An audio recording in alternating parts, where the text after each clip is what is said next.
Let me show you how to make winning river calls by asking and answering two simple questions.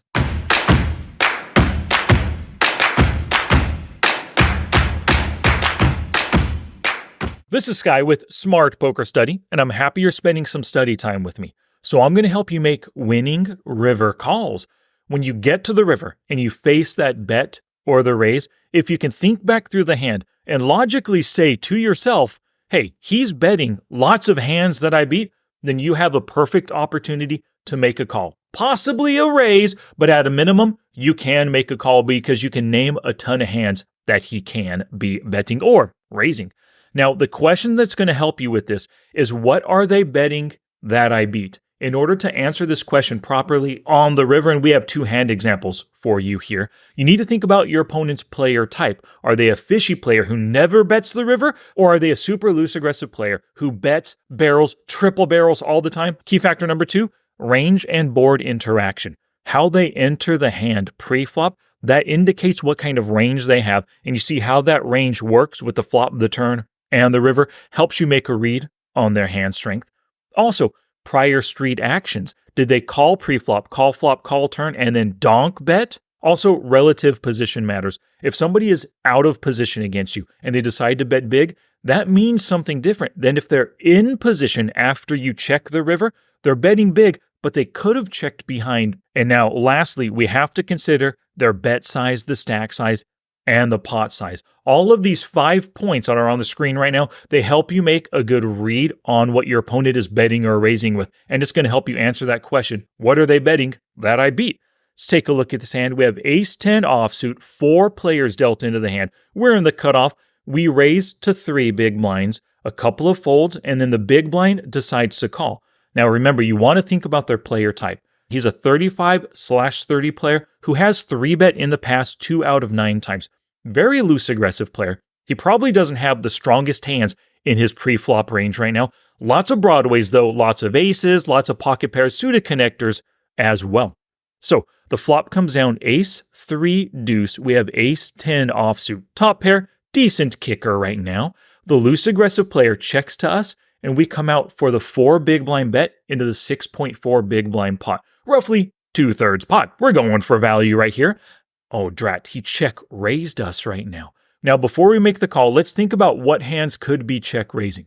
Sure, it could be pocket threes or pocket deuces for a flop set, but he also has ace-9, ace-8, weaker aces than our ace-10 on this board. He also has like pocket 8s, 9s, 7s. He might even have, there's a club, a diamond, and a heart on the board. He could have a suited connector with a backdoor draw, 7-6 of hearts, 8-9 of diamonds. So because he does have hands that beat us, but plenty of hands that are weaker than us, we also have position, we decide to call right here. The pot on the turn is 22.4 big blinds, ace-3 deuce, deuce on the turn with 2 diamonds out there. And what does he do? He checks to us. This is probably weakness. We have the ace-10, but because he check raised the prior street, just in case, let's keep the pot small. We could be out-kicked even. Ace-jack has us beat right now. We check behind right here. Totally fine with this check. We're still in position on that river. The river comes of 5, making the board ace-3, deuce-deuce 5, 3 diamonds on the board, paired board, 4 to the straight with the ace-3, deuce 5 as well, right? So many hands that could be beating us right now. Not the best river card for us, but look what happens. He comes out firing 1/3 pot, 7 into 22.4. So we have to ask ourselves the question, what are they betting that I beat? Now, obviously, we have the ace-10. He could be betting ace-9, ace-8, ace-7. We're ahead of those right there. He could be betting pocket 9s or pocket 8s. So he's betting 1/3 pot instead of check calling half pot or bigger. Might even be just a busted draw, the 7-6 of clubs. He hates the fact that he didn't get anything on the turn nor the river, but we checked back on the turn showing weakness. This could be just a bluff. We have been able to name so many hands that are weaker than ours that are making this bet, so I think we have to make the call. And he ends up showing jack 5 of hearts. So he had the gut shot plus a backdoor flush draw on the flop. And on the river, he hit a second pair of 5s. So that 7 big blind was a blocking bet. And then we accurately put him on a hand like that. Easy river call. Now, a second question that's going to help you make winning river calls that you can ask yourself is he betting the best hand that I beat. Let's demonstrate this question. We have ace queen suited in the small blind. Fold. Cutoff open raises. He's a 27/9 player, raising first, and so far just 18% of the time, but he is in the cutoff.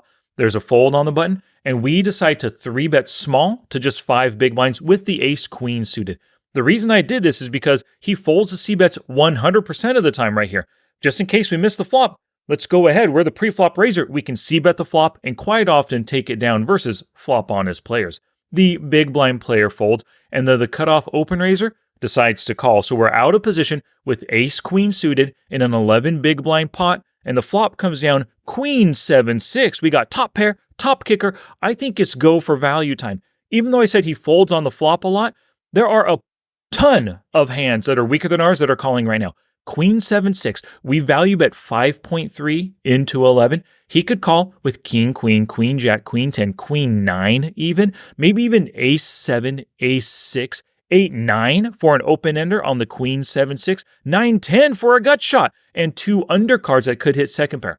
Lots of stuff that he could potentially call for just half pot. So we make the bet, and he calls us. The pot on the turn, 21.6 big blinds, and a 9 of hearts hits, making the board queen 7-6-9 with 2 hearts. We have 2 spades, and those don't really play a part in this right here.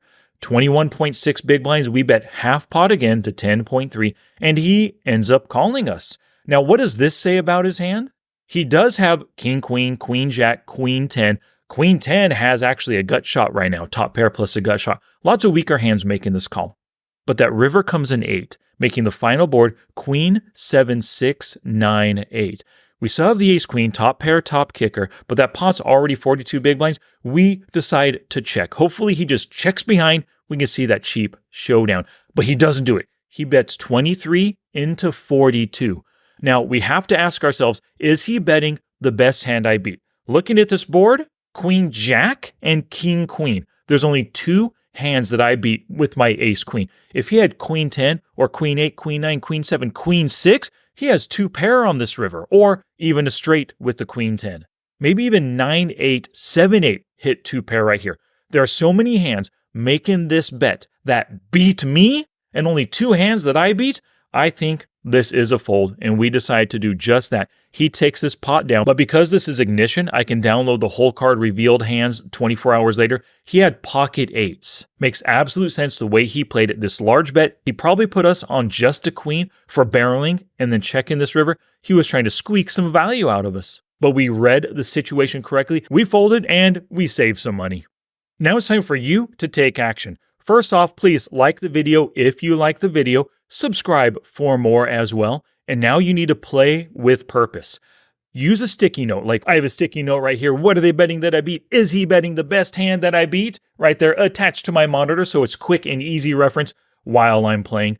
And then use the questions when you're involved or even when you're not. With every river that you see, ask and answer those 2 questions. And even if you're not involved, just imagine you had a top pair hand, maybe a second pair hand. Is he betting the best hand I beat? What are they betting that I beat? Well, thanks so much for watching. I'll see you in the next one.